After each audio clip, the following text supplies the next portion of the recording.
Hereford Herald with Clark Cement.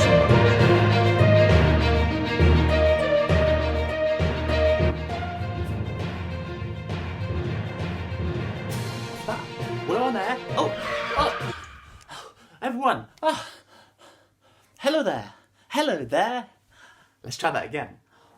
Hello there, it's Clark Cement here from the Hereford Herald. And it's all pretty normal here in Hereford at the moment. The sun is shining. Let's go to Michelle Fish for the weather. Earlier on today, apparently a lady rang the Hereford Herald and said she heard there was a cat storm on the way. Well, if you're watching, there isn't. It's all going to be sunny and bright all across the UK, especially Hereford. So that's it from me. Back to you, Clark. Excuse me, Michelle, did I hear you say people think there's going to be a kitty storm? What's a kitty storm? A cat storm is where cats and storms combine to make a cat storm. Duh. Okay, well, folks, we can all be glad that there isn't going to be a cat storm.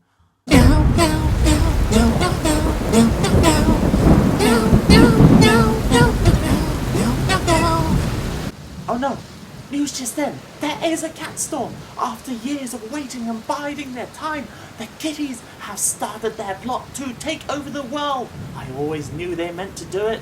What? Impossible. The cat storm is closing in on Hereford. Only the city itself is in the safe zone now. Weather map, why have you betrayed me?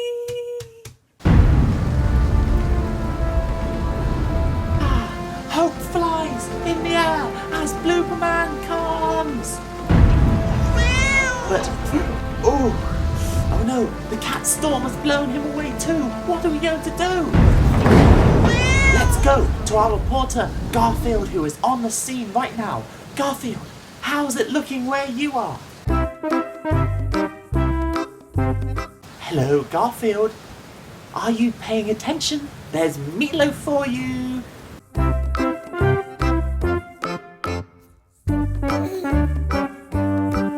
Okay, well, as Garfield just isn't interested, let's try our other reporter, Raymond. Hello, Raymond.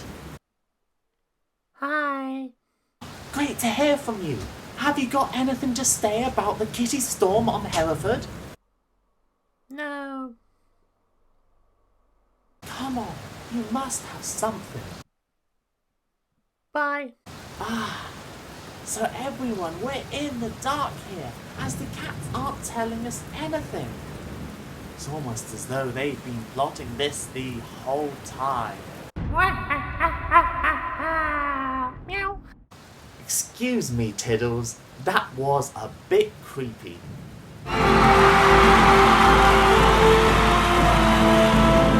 Yay, Blooperman! I'm back. I managed to fight past the kitties with a ball of wool, but there were so many of them. What are we going to do?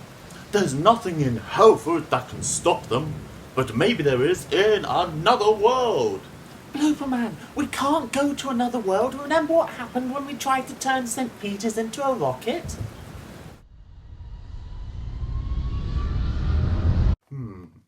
But what if there's another way? Ooh, a purple portal. Let's go through there. Breaking news, everyone! Blooperman is going into Minecraft. Yes, you got that. Into Minecraft. To find something to save us from a devastating kitty cat storm.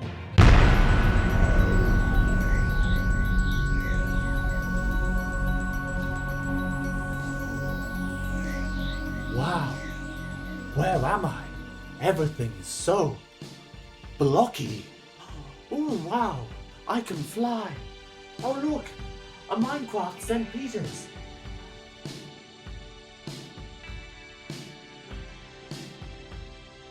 Some of the cats are here too. Oh, look, Minecraft TNT.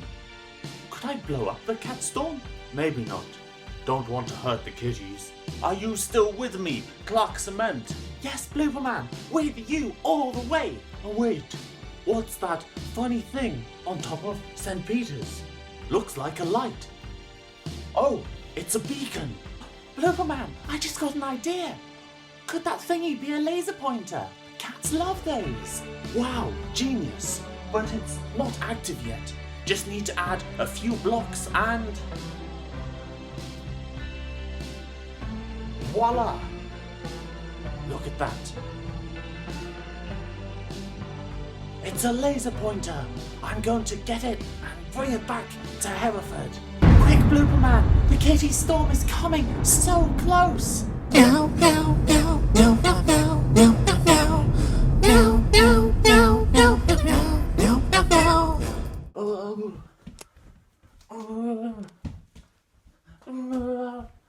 meow. Look, I'm back. Now we can get the cats to play with my laser pointer. Oh dear. It's much smaller than the one on Minecraft. Well, can't harm to try.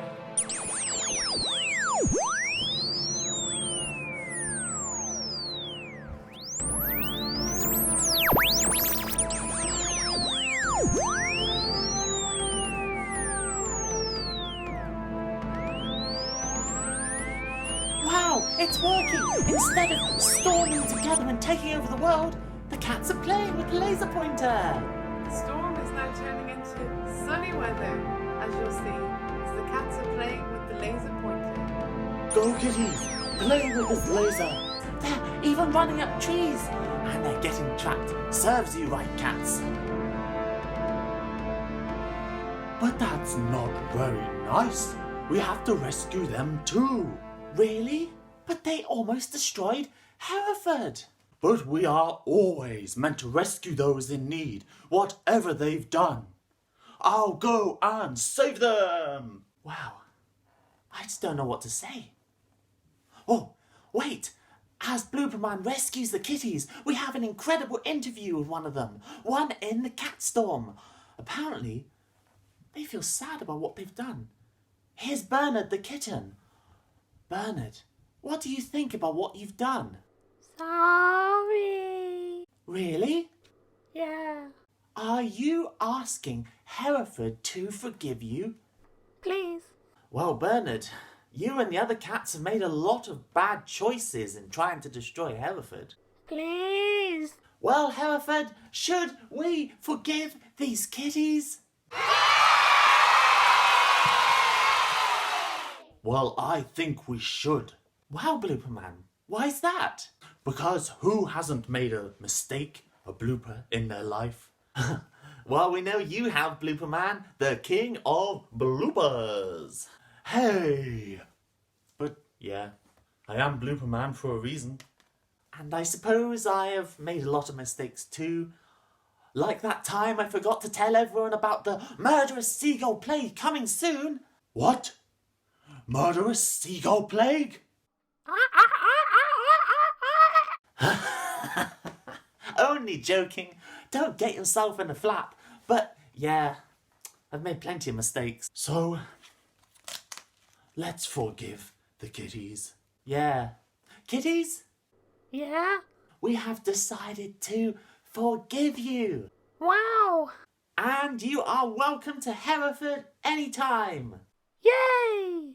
Oh, don't you just love a happy ending? Well, yeah, I suppose forgiving them now means we have loads of cat friends instead of being enemies. Anyway, I'm off. I'm off on holiday to outer space. Maybe I'll bring Bernard with me. No way. Never mind. Bye, holiday heroes. I'll be back. So long, and thanks for all the bloopers.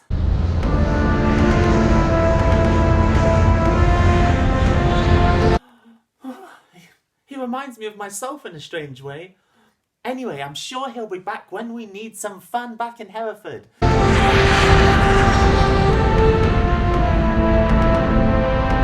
In the meanwhile, we've got some much even better, more reliable heroes in front of us. I mean, you in front of the screen.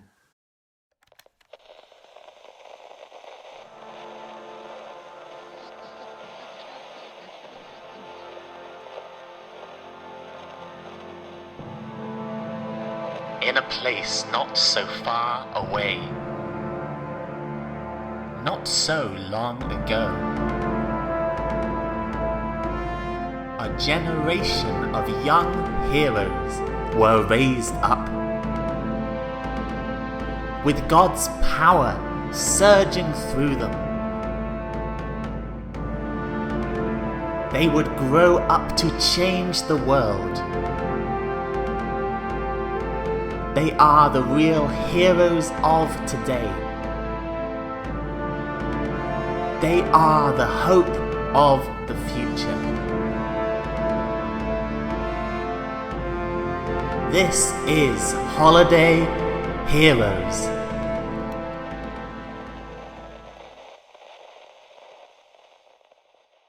So you are the real holiday heroes. Yes, that's you. And not just during the holidays, but all the time. We saw that everything gets better for the kitties and for all of us when we forgive. True heroes always forgive. Our hero model Jesus used to forgive people even when they did terrible things to him. But because of this, he brought people together and set people free from feeling guilty. It's so much better to make up rather than fall out. Isn't it, Bert and Lucy? Bert and Lucy.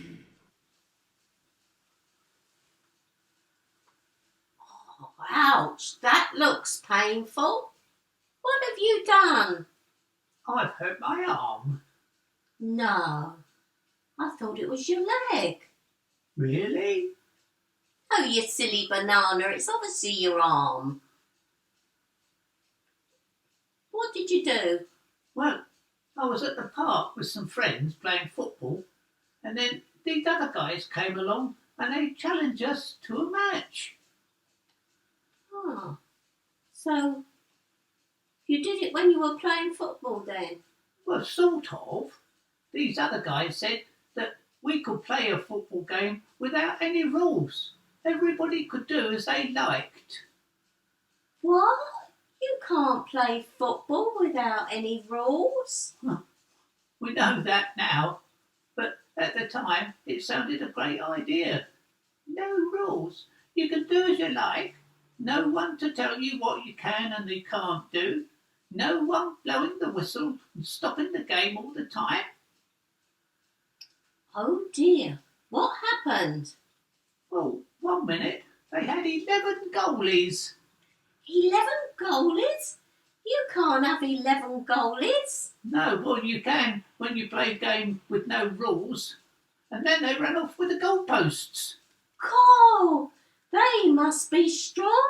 Yeah, so we had to use our coats as posts. And then they picked up the ball when they weren't meant to. But they were allowed to because there weren't any rules. Oh dear, it doesn't sound like much fun to me. No, but one time I had the ball. I dribbled it past the first player and then the next and another. And then suddenly they all jumped on me and picked up the ball and ran off with it. And that's when I hurt my arm. So, was it a good game? No, it was stupid. It wasn't a game at all. It was a riot and they stole the ball. Oh no. Yeah, and then Mum was cross with me when I told her that I'd lost my new football. She said I'd been foolish trying to play football without any rules. Oh, she's right. Oh, don't you start. It was a horrible day. I lost my ball, hurt my arm, and got into trouble with Mum all at the same time. I'm never going to play football again. But you love football. Don't let those people put you off of doing something you enjoy. Just make sure that the next time you play with rules.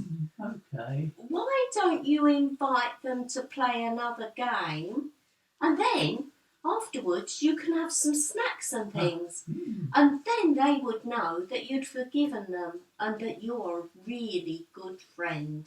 That's a great idea, Lucy. We'll do that. Yeah. Okay. Okay. Thanks. Bye, everybody. Bye everybody. Bye. let's have our memory verse from Jeremiah last time. I love this one because it talks about the amazing plans that God has for us. Plans to make us into real heroes.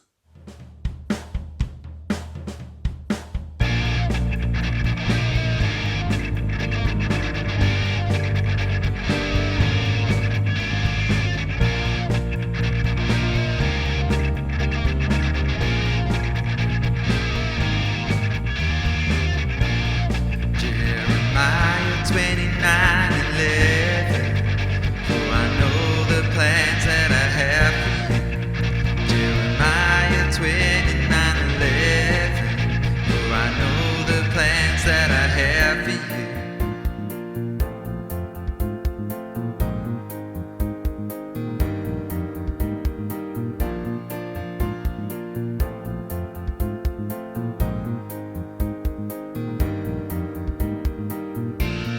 Plans to prosper, not to harm, to give you hope and a future. Plans to prosper, not to harm, to give you hope and a future.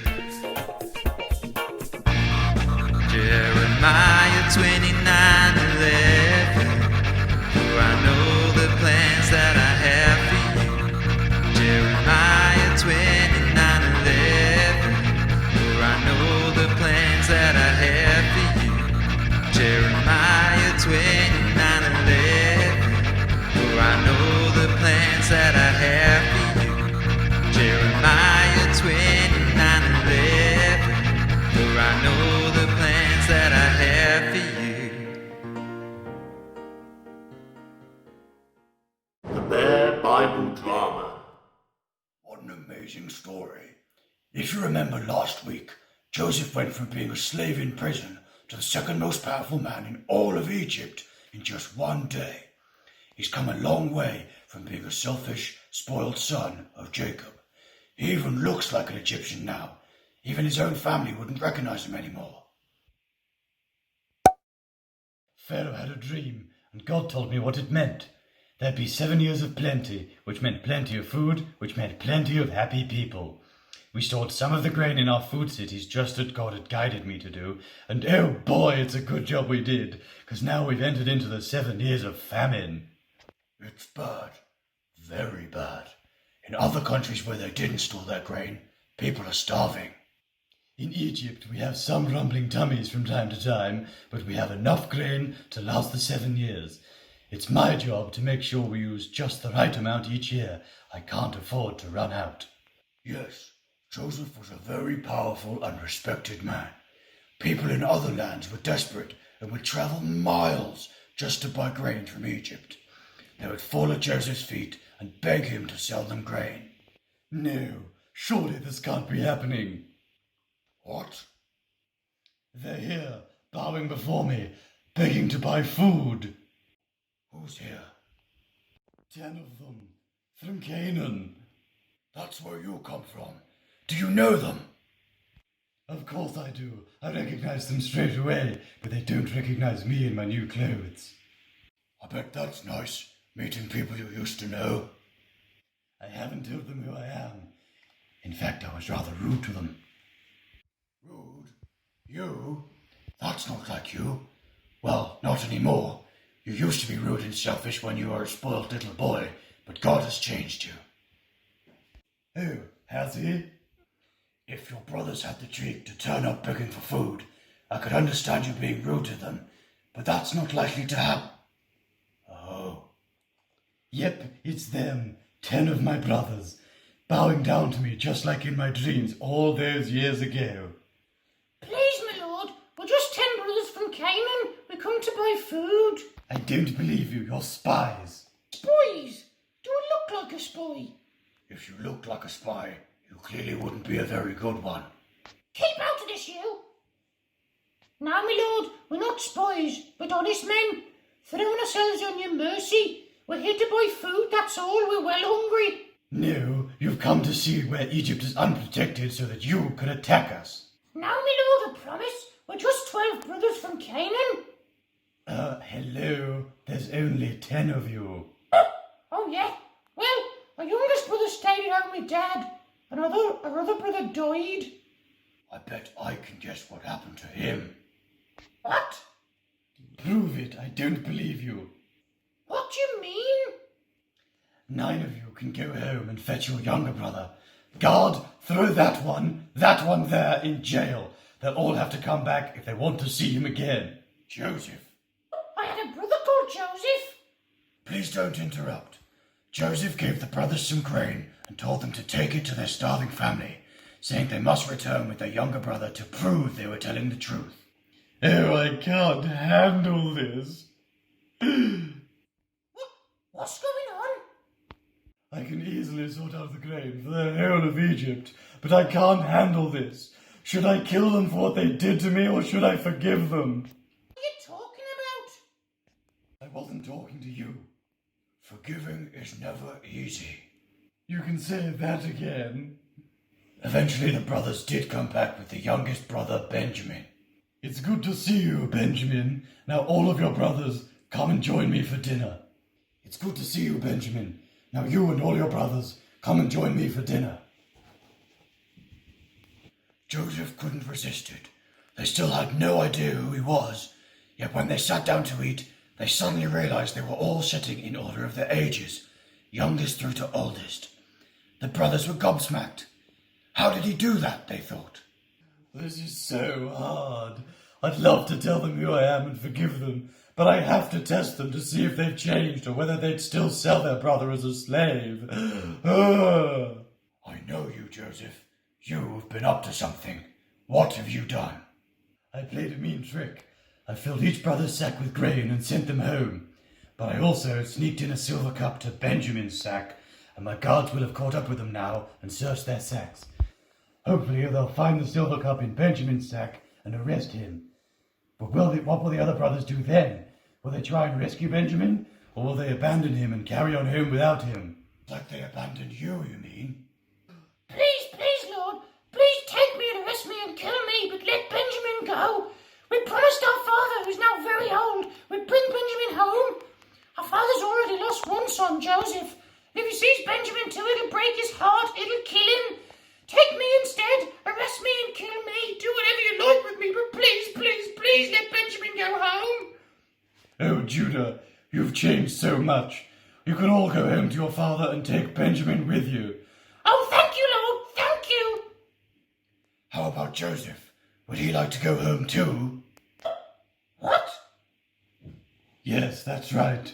It is I. Pardon? It's me. Me who? Joseph, silly, obviously. Joseph who? Your brother Joseph, who you sold into slavery. What? But it can't be. You're dead. Very much alive. Forgiving you all for what you did isn't easy, but I can see you've changed. And I forgive you. I really want to see Dad, so take some carts and bring him with the rest of the family to Egypt. We can feed you all. I love a story with a happy ending, and oh boy, Judah had certainly changed. He was even prepared to give his life so that his brother Benjamin could go free, just as Jesus gave his life so that we could be free. Time to get crafty. Hello everybody, my name is Christine. Welcome to my kitchen. You can probably guess that today's craft is going to be a food craft. And I'm going to show you how to make a pyramid cake and some yummy mummy biscuits. So I'm going to start off with the pyramid cake first, and I'm going to start off with a fairy cake, and then you will need some buttercream, some sweets, and some orange sprinkles, and my husband's favourite, a Toblerone. And then I'm going to make a pyramid. Do you know what a pyramid was for? The ancient Egyptians used to make pyramids to be a burial place for their kings, their pharaohs. They used to make them out of huge blocks of stone, which were very, very heavy. And they built them up into what we call now a pyramid shape. My cheese grater is a bit like a pyramid shape. If you forget about the knob at the top, and if it came into a triangle point, it would be like a pyramid, because it's got a square base and 4 triangle sides, just like the pyramids had. Except the Egyptian pyramids were a lot bigger than my cheese grater. In fact, they were so big that scientists have worked out that it took 22,000 workers over 23 years to build the biggest of the pyramids at Gaza. But when they put the buried, mummified body of their king or pharaoh inside the pyramid, they believed that the pharaoh would need some of his wealth. So they used to pack the pyramids full of treasure. And just to keep the robbers out, lots of pyramids have lots of hidden tricks and traps to keep the robbers out too. So I'm going to start my pyramid cake by burying some treasure. Now, this is my treasure, and this is the base of my pyramid. And I'm going to make a hole with, it's a grapefruit spoon, but you could use a knife or anything you like. And I'm going to bury some of my treasure inside my pyramid. And then put the cake back in. Now, to hide my treasure, I'm going to use some buttercream. You don't have to use buttercream. You could use anything else if you decided you wanted to make one. You could use icing, or you could use chocolate spread, which I know lots of you like. And spread the buttercream over the top to hide the treasure. And when you've done that, because the pyramids were so big, they used to build them out in the desert. Now I just happen to have some sandy coloured sprinkles. It's amazing what I've got in my baking cupboard. And I'm going to sprinkle that over the top to look like sand. And you've probably guessed what my pyramid's going to be. A slice of the Toblerone sits on the top. It's got 4 triangular sides, but it hasn't got a square base, but I don't think that matters. And that's my pyramid cake. Now, you can't really have a pyramid without a mummy. So, I have made some mummy biscuits. I'm not going to show you how to make these because they're really easy. You need a round biscuit, any kind, and then something I know lots of you like, some chocolate spread. And you can use ordinary icing sugar and mix your own, but I happen to have some of this in. It's soft icing. Somebody once said it's a bit like Play-Doh, but you can eat it. And you can roll it like a sausage between your finger and then flatten it and put it across your biscuit, and then you just need 2 eyes. And there you have your mummy yummy biscuit.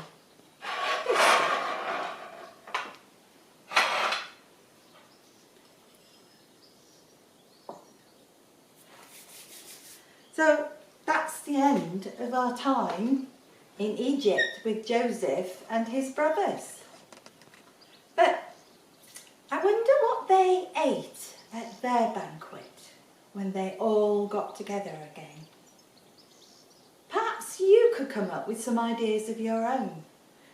Maybe you could draw a picture or write a menu, or perhaps even you can get an adult to help you to bake a cake, and you can decorate it either like mine or come up with some ideas of your own. And then we can all join in the celebrations. I'm going to go and put the kettle on now, and then I think I might go looking for some treasure. Bye.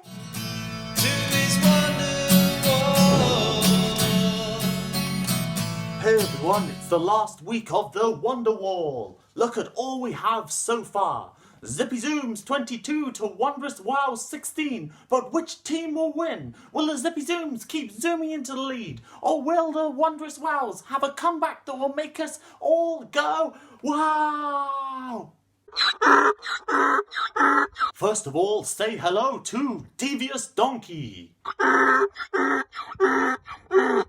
Oh, rather a chatty fella. Are you quite done yet?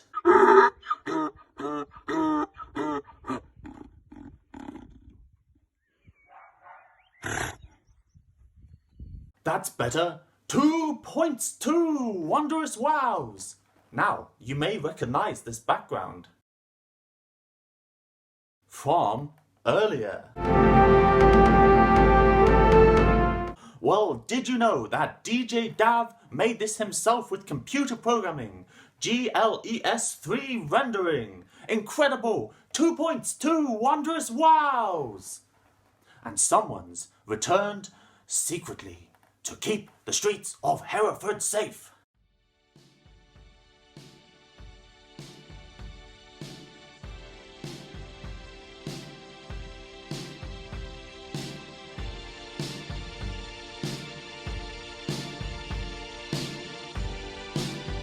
Ninja Dude.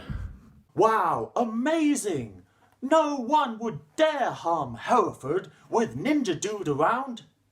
3 points to Zippy Zooms, increasing their lead. Can the Wondrous Wows catch up? Here's Growler the Great with his super jump.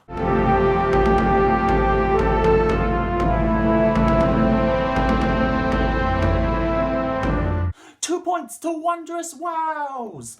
And Joe, the super bear. Amazing photos of a very heroic bear. His family wrote in. He did some gardening after a hard day of being a hero to his family, then sat down to relax and admire his handiwork. 2 points to Wondrous Wows.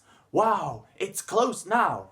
Here's a hero from Doggy News. Floki, catching the spray from the house. We call him Floki the Fresh. 2 points to Wondrous Wows. Wow, the Wows are now in the lead. But not for long, as this kitty, who calls himself Vegetable Victory, gets 1 point for Zippy Zooms and equalizes. It's neck and neck until Naughty Nala here, the ginger Maine Coon who can open cat food sachets with her bare teeth, edges Zippy Zooms back into the lead. And we have one last entry. What will it be? It's the Courageous Catcher. And wow, that's 2 more points for the Wondrous Wows, meaning we have a winner. Wondrous Wows have clinched the victory, but it was so close. And both teams have sent so many wonderful pictures and videos in. Here's a recap of everything that you've sent in.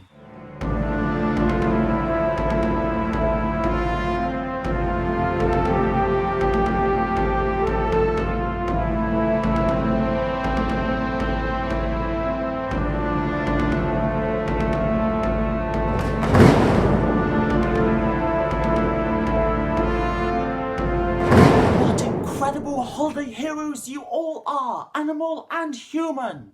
Amazing. What do you think, Bernard? Well, So today's our last Holiday Heroes episode.